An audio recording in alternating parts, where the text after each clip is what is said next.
77 republic ദിനാഘോഷങ്ങളുടെ Idukki ജില്ലാതല ആഘോഷ പരിപാടികൾ ഇടുക്കി ഐഡിയ ഗ്രൗണ്ടിൽ നടന്നു. സംസ്ഥാന ജലവിഭവ വകുപ്പ് മന്ത്രി റോഷി അഗസ്റ്റിൻ പതാക ഉയർത്തി. റിപ്പബ്ലിക് ദിന സന്ദേശം നൽകി. വിഴിഞ്ഞം തുറമുഖ വികസനം, അതിദാരിദ്ര്യ നിർമ്മാർജ്ജനം എന്നിവ കേരളത്തിൽ സാധ്യമായതായി മന്ത്രി സന്ദേശത്തിൽ ചൂണ്ടിക്കാണിച്ചു. 77ാമത് റിപ്പബ്ലിക് ദിനാഘോഷങ്ങളുടെ ഇടുക്കി ജില്ലാതല പരിപാടിയാണ് ഇടുക്കി ഐഡിയ ഗ്രൗണ്ടിൽ നടന്നത്. സംസ്ഥാന ജലവിഭവ വകുപ്പ് മന്ത്രി റോഷി അഗസ്റ്റിൻ പതാക ഉയർത്തി സല്യൂട്ട് സ്വീകരിച്ചു. തുടർന്ന് റിപ്പബ്ലിക് ദിന സന്ദേശവും നൽകി. ഇടുക്കി അടിസ്ഥാന വികസന രംഗത്ത് അതോടൊപ്പം തന്നെ ആരോഗ്യ വിദ്യാഭ്യാസ രംഗത്തും വലിയ മാറ്റങ്ങൾക്ക് നേടാൻ നമ്മളെ സംബന്ധിച്ചിടത്തോളം മെഡിക്കൽ കോളേജ് ഉൾപ്പെടെയുള്ള പദ്ധതികൾ. മെഡിക്കൽ കോളേജ് ആരംഭിച്ചിട്ട് 10-12 വർഷങ്ങൾ കഴിയുമ്പോൾ ഇന്ന് നമ്മുടെ കുട്ടികൾ അവിടുന്ന് 1-2 വർഷം കഴിയുമ്പോൾ ആദ്യ ബാച്ച് വിദ്യാർത്ഥികൾ പഠനം പൂർത്തിയായി പുറത്തു വരികയാണ്. 100 ഹെൽത്ത് ഡോക്ടർമാരുടെ സേവനം കൂടി ഇടുക്കിയിൽ ലഭ്യമാകുന്നു.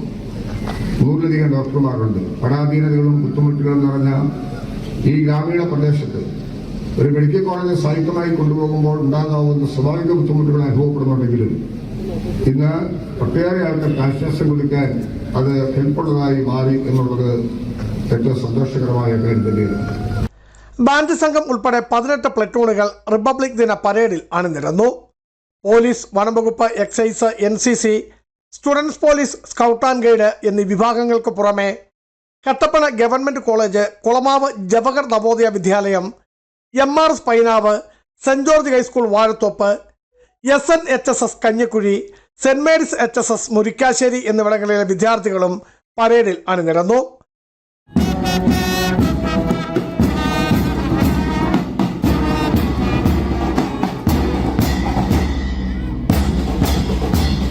ജില്ലാ കളക്ടർ ഡോക്ടർ ദിനേശൻ ചെറുവാട്ട്, ജില്ലാ പോലീസ് മേധാവി സാബു മാത്യു എന്നിവർ പരിപാടികൾക്ക് നേതൃത്വം നൽകി. ജില്ലാ panchayat president Sheela Stephen, Idukki block panchayat president Sandramol Jinny, Vazhathope ഗ്രാമപഞ്ചായത്ത് പ്രസിഡന്റ് ആൻസി തോമസ് തുടങ്ങി രാഷ്ട്രീയ, സാമൂഹിക, സാംസ്കാരിക രംഗത്തെ നിരവധി പേരും പരിപാടിയുടെ ഭാഗമായി. ചടങ്ങിൽ വിവിധ മെഡലുകളും വിതരണം ചെയ്തു. പൂർണ്ണമായും ഹരിതചട്ടം പാലിച്ചാണ് ഇത്തവണത്തെ റിപ്പബ്ലിക് ദിനാഘോഷം സംഘടിപ്പിച്ചത്. ബിജു വൈശൻ പറമ്പിൽ, ഇടുക്കി വിഷൻ ന്യൂസ്, ഇടുക്കി.